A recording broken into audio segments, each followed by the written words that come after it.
এগুলো হচ্ছে hot sauce, আরবিতে এগুলোকে বলা হয় সাত্তা।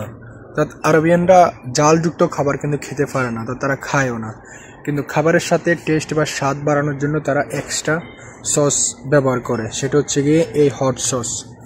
দেখতে পাচ্ছেন এগুলো হচ্ছে সেই হট সস, বিভিন্ন কোম্পানির বিভিন্ন সাইজ ভেরিয়েন্টের আছে। এখানে আছে ক্রিস্টাল, আছে টয়া, আছে রানা।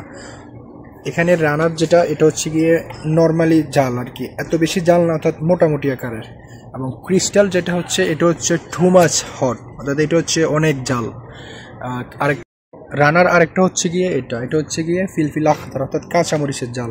এটাও কিন্তু খুবই জাল, অর্থাৎ কম জাল বেশি জাল সবগুলো কিন্তু গাছে। তো রানার এটা হচ্ছে গিয়ে লাল মরিচের জাল, এবং এটা হচ্ছে গিয়ে সৌদিয়া কোম্পানির লাল মরিচের জাল। এটা হচ্ছে গিয়ে ফ্রেশকো হট সস। এখানে আরেকটা কোম্পানি আছে ফ্রেশকো এক্সট্রা হট সস, অর্থাৎ এটা টু মাছ, এটা অনেক বেশি জাল।